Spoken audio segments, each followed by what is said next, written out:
Hello there, you awakening wonders. Thanks for joining me for Stay Free with Russell Brand. We've got a fantastic show today that you are going to love. Of course, there's more from Jordan Peterson. We're getting really deep now. This part of the conversation is magnificent. This is Jordan Peterson as you've never seen him before, almost in a free-flowing state where he talks about when he trained as a clinical psychologist, he went right from the micro to the macro, techniques that will help individuals, but what is the archetypical information that informs it? This is why I think he's become such an important public commentator and such a threat. In a way, Jordan Peterson tells you how much the culture's changed. 10 years ago, 20 years ago, would Jordan Peterson have been a problem? Would you have had to have cancelled Jordan Peterson?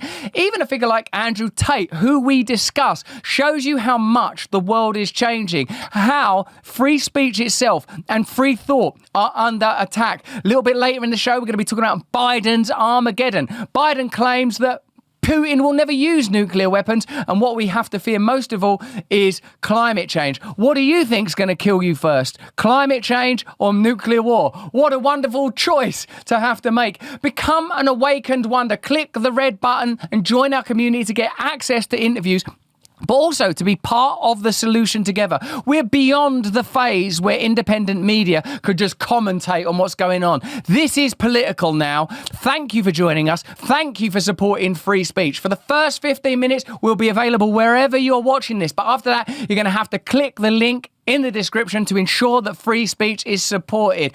Now, let's get into this conversation with Jordan Peterson. It's fantastic. It's free-flowing. It's almost like free association communication. Let me know what you think of it in the chat. Thanks for joining us. Let's get into it.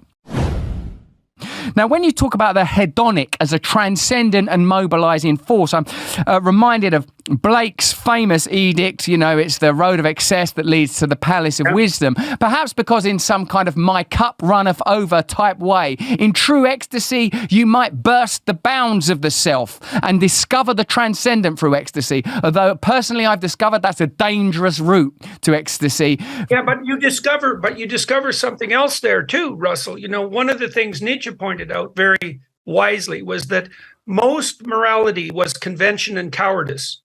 Right. And so and I always see this when people go after, well, you've been in this ballpark recently, but I remember Tiger Woods, you know, and people pillorying him for his affairs. And I look at a situation like that and I think to all the men in particular who were, you know, decrying Woods' immorality, which I don't approve of, by the way, and that's not my point, is like, look, buddy, if the Swedish bikini team was waiting for you in a bus when you were done your golf game, you'd be in there like a mad dog.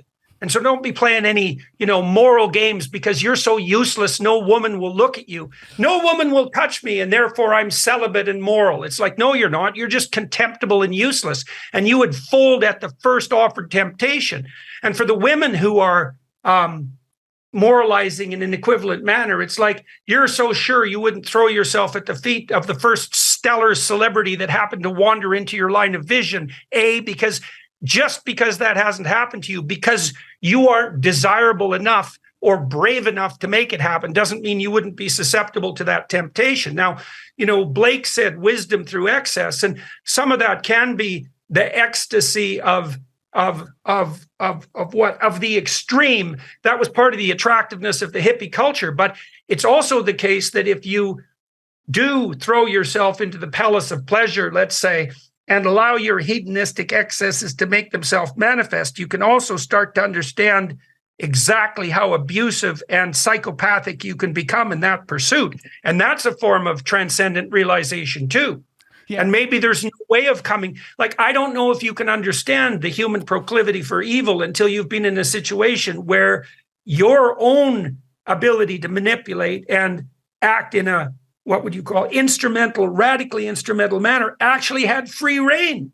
Because otherwise your potential for corruption is hidden from you by your inadequacy. Yeah, exactly. Yeah, by the constraints, you neither know your potential for good, neither do you know your potential for evil, because you have been, as you said earlier, molecularized by a culture that wants you atomized and discharged and passive and functioning merely as a consumer, thinking the thoughts of their yesterday, saying the words of their yesterday, free from the original thoughts, free from your original and indigenous condition, no longer an actor in your own life, merely an agent in their lives, reading their script. When you were talking about the spirit of communism being some unfolding entity that can replicate itself, I thought of some other synonyms that might be applicable, like virus and like fractalism, as if impacted within the individual is the potential for the whole, that it can self-replicate, that there is a sort of berserk wisdom that can be unleashed in the world. And I suppose when Dawkins came up with the phrase meme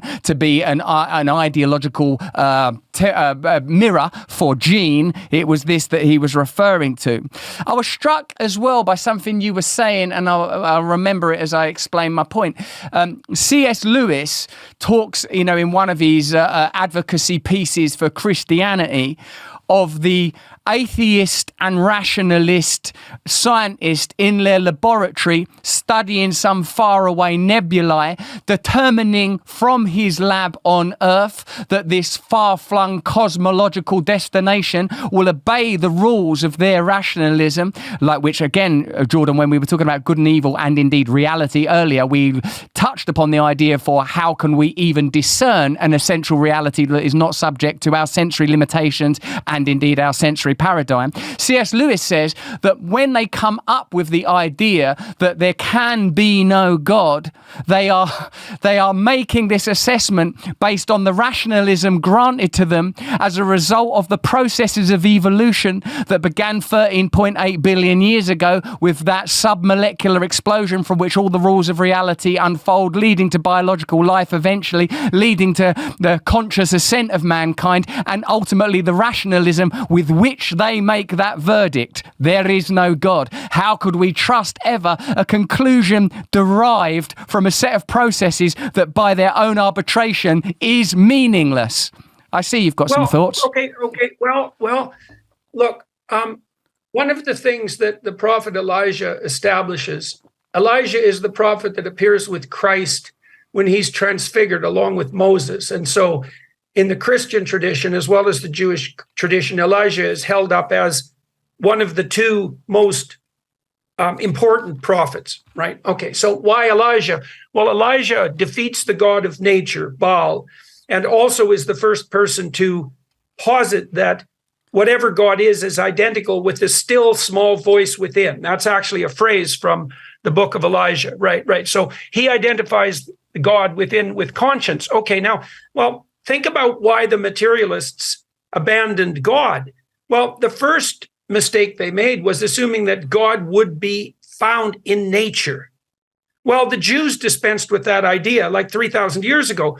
If you're going to look in nature, you're not going to find God because that's not where he is, right? And then the other thing that happens if you're a scientist is that you define what's real as what's objective. Well, if God has an aspect of the subjective, then of course, none of your scientific investigations are going to reveal God because you made God not part of the game in the initial formulation of the rules. And you can't say, well, the rules forbid us to discover God, and lo, we've not discovered God. It's like, well, you excluded him to begin with. Now, I would say, and this is why I believe I'm going to be speaking with Dawkins publicly at some point in the relatively near future. And I'm looking forward to that because there is a rigor in the exclusion of God that's actually part of rendering unto Caesar what is Caesar's and unto God what is God's. Like, we shouldn't be confusing God with what isn't God. And one of the thing the scientists have done, the Enlightenment types have done, is certainly help us figure out where God isn't. And that's not, well, and that careful delineated reductionistic thought has also massively expanded our technological ability and brought with it the possibility of a kind of abundance that was undreamed of before that. Now, I don't think that can last or maintain itself without its own destruction in the absence of an overarching ethos within which it's embedded. But you don't want to throw the baby out with the bathwater. But the reductionist materialists who say there's no God in the reductive materialist world, it's like, well, yeah, what's your point? You've already forbidden the evidence that would convince you from even existing. You're looking in the wrong places. Like I think, well, what's compelling existence for the transcendent unity of all things, let's say, maybe we can use that as a working definition of God. It's, well, the alternative is a dreadful plurality. We already walked through that. What can you identify that unity with? Well, love's not a bad first pass approximation. Is it a relationship? Well, you have a relationship with your conscience, that pesky, mysterious little thing. Your interest compels and calls to you, like the burning bush called to Moses. That's the same sort of notion. Part of the reason that, and Jung said this, part of the reason that modern man can't find God is because, well, he's looking in the wrong places, that's for sure. But Jung also said that, modern people wouldn't look low enough. Maybe you discover God in the radical realization of your own insufficiency and sinfulness. That's a classic idea. And I also think that's true. Yeah. I think that is the case. I became convinced of the religious substrate of existence, mostly from studying evil, not from studying good. Huh. It's like, yeah, and also in despair, in the Bethlehem, the king will come, not in the palaces of your life or in the opulence of your life, but when you're down among the animals in the manger, this is where the king will be born. This is where the chosen one will be found. right. Oh man, I've got so many questions. One The is, lowly. yeah, the lowly. I want to say that at the beginning of this, I was talking about the sort of like, the daring to pose the sort of current Middle Eastern conflict as potentially a symbolic event, and perhaps as a precursor to like that sort of consistent and profound Old Testament idea, the messianic event. And if indeed Christianity offers anything new, as you said, it's the literal embodiment of that prophecy found notably in Isaiah, but I'm sure elsewhere. I know this is your turf. So what I would say is that when we are, and also another thing I wanted to touch upon there, that when you were talking about the technological ascent, progressivism, and the age of abundance, you talked about that potentially being housed within a rubric that included a component of the divine and the unknowable, and the potential inclusion of the subjective. Interesting to note, of course, that when these explorations and investigations are conducted, they always buttress hard against consciousness itself, whether it's within the double slit area or indeed just trying to determine what subjectivity might actually be. And this idea indeed of the symbolic itself being the interface between the psyche and the material touches upon a Jungian idea that I know is important I imagine is important to you. Certainly it seems important to me, vital at this time, that synchronicity ultimately becomes the observed lack of distinction, the porousness between the inner and outer worlds. That if indeed there will be a symbolic end time, a rapture, an apocalypse, an Armageddon, the thing that it feels sometimes that I've been personally facing and perhaps we're globally being confronted with right now live on your TV sets, is it possible that we are sort of experiencing some aperture, some birth, some, almost in a W.B. Yeats, potentially in a W.B. Yeats way, like slouching towards Bethlehem, this dreadful thing? Or could it be, and is part of our shared goal here, to discuss the potential of a return of Christ that might not be personal, and God knows I don't know what the Christians mean by it, but a kind of an awakening within us all that acknowledges that what we have to recognize is that there is an overarching ideology around technology, progressivism, materialism, and individualism, and that ideology is unitive, darkly unitive. It is a shadow force. It is Satan. It is the idea that the end point of this is one central authority, one central ideology, denial of nature, denial of God, the hedonic and pleasure as a substitute for divine connection, and that only the ultimate sacrifice, the denial of the ego, the ultimate sacrifice, the denial of the self, the small self, is the only key, the only vessel, the only branch that we can offer to some potentially forgiving God. Are we at this point now? So William James, who was the father of modern psychology and wrote a very interesting book on religious experience, varieties of religious experience, claimed, and this is partly what he was looking for, that human beings needed the moral equivalent of war. And you actually see that reflected in certain streams of Islamic thought that call for the jihad that's an internal jihad rather than an external war. Now, I would say that Jung proclaimed that any state of inner contradiction that wasn't played out and faced psychologically would be made manifest in the world as fate, right?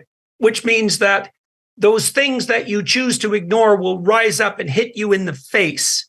Well, that's what's happening as we descend into this war. Like, this war is a false adventure, right? It's an externalization of the apocalypse. That's a good way of thinking about it. And it's something that should occur within. And if that war occurs within, it doesn't have to occur in the world. First of all, war becomes a non-attractive option. You know, we don't understand that the call to war is extremely exciting to people who lack sufficient adventure in their life. If you look at the history of mobilization attempts, let's say at the beginning of the First World War in the UK, say, men were lining up enthusiastically to go fight in this glorious war that would all be over in a few months when they eradicated the weak enemy and they'd come home to glory. And that call to adventure is extremely exciting and maybe even irresistible if you don't have enough adventure in your own life. And you might say, well, how do you find as much adventure in your own life as you would find in a war? And the answer is you conduct a sufficient war internally. You know, and that means and this is, I would say, in many ways, this is the central message of a psychologized Judeo-Christianity. It's like the fundamental cosmic battle between good and evil is fought in the soul. And I think that's true. And if it isn't fought in the soul, it will be fought out in the world. And so you call upon people to fight it out in their soul, but I don't think there's any difference between that, by the way, and the notion that you're to hoist the cross of mortality and malevolence on your own shoulders. It's the same thing. If you're going to have an internal struggle that's as intense as an external war would be, as a substitute for that war, then that's going to be, well, in many ways, as brutal as the war. And that's a hell of a thing to ask people to do. But like with many properly moral choices, the only thing that worse than doing it is what happens if you don't do it. It's hard, Jordan, to imagine that now that we've been sort of plumped and fatted and made prisoners of comfort, that en masse there could be the type of awakening required for people to undergo the true jihad, the true apocalypse, the true inner revelation that is required for us to, as a planet, abstain from war, to have the tonic to not fall into what appears to be the manifestation of our collective inability to stop casting out the shadow. It's curious that, you know, in order to go to war, of course, words have failed me all too often, and to the point where violence is all that's left. That, you know, in a sense that we've all played out Baldwin's maxim there, that, you know, what kind of culture creates the category of Negro, and what characteristics do we attribute, i.e. the dancing, the sexuality, the violence. It's very telling about the nature of a host culture for what it will cast out onto its opponent. And of course, perhaps it's even in a conversation with you that, you know, consistent across the world, enemies are defined as having these shadow traits. They are dirty, they are disgusting, they are worthy to be killed. So often when people feel that kind of personal despair that they're likely to feel these days, you know, I feel it myself, it's how do we stoke, because I know that this is part of your personal mission, how do we stoke in them those fires? How do we awaken in them the significance? How do we do it for me, God damn it, forget them. Like, how do we awaken how do we awaken the sort of the willingness to, you know, to pick up the sword or pick up the cross or pick up whatever it is? I think we do remind people that they're built for adventure and not for comfort. And young men in particular don't require much convincing to accept that as truth. if you can just lay it out. It's like, well, do you want infantile comfort, or do you want a difficult and challenging adventure? Now, there's going to be some resistance because there's responsibility that goes along with the adventure, but it's not a huge step to take to imagine that a compelling adventure could be posed as an attractive pathway through life. So that's there. The next part of that is to say, well, you actually find that in unexpected places. You find that in willingness to say the truth, because you don't know what's going to happen if you say the truth, and in willingness to take responsibility, because by taking responsibility, you force yourself beyond yourself.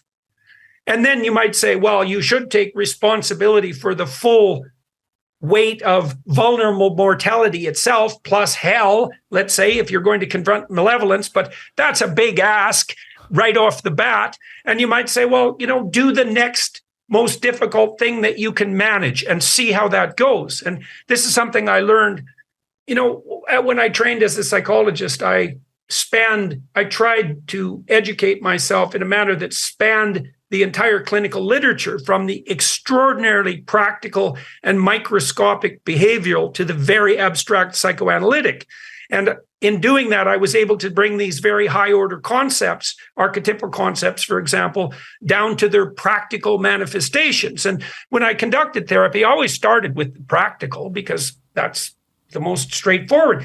And you can say to people, look, try to do something a little bit better tomorrow that you could do, and just see what happens. That's called collaborative empiricism, right? See for yourself. You can decide what better means by your own lights. You'll get better at that as you practice, but you might as well start with your own judgment. Take on a little more responsibility just as an experiment, and see what happens. And what happens inevitably is you grow a little bit, and then you can see a little more clearly, and you can take on a little more responsibility. And that's an upward path that's right there in front of people, no matter where they are. In fact, in some ways, the more problems that are around them, the larger the field of opportunity. Because when you're in a place where everything is wrong, there's a lot to fix, right? I mean, you could just start right with the mess that's there. And that works far better than people think. And they discover that quite quickly. And then if you also understand that the alternative to centralized utopian power-mad governance is local authority and responsibility, you can ally that meaningful pursuit of micro-responsibility with the development of resistance to totalitarian blandishment. It's like, no, I don't need you to take care of me. Go away. I've got things to do. I'm occupied with my local concerns, trying to expand them. In the Old Testament, the Israelis are always clamoring to God for a king. And God keeps saying, look, guys, you don't want a king. And they keep going, well, we're kind of slaves and we don't want any responsibility, so a king might be kind of nice. And so, finally God grants them a king. And well, that's exactly, do you want a king or do you want to be the king? Well, I want to be the king because he's got all the power. It's no, buddy. The true king has all the responsibility. Right.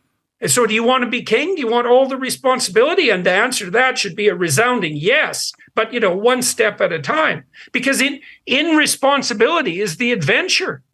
And that's such an amazing thing to understand, is that it isn't your right to pursue your hedonic gratification. That's not where you're going to find redemption and salvation, except sporadically and counterproductively. There's inexhaustible adventure in responsibility, and there's nobility in it, and there's the furtherance of your interests and those you love. And yeah, people understand that if you explain it carefully. Yeah, it was brilliant. You landed it. It was brilliant. If you're watching this anywhere other than Rumble, we're going to have to leave you now.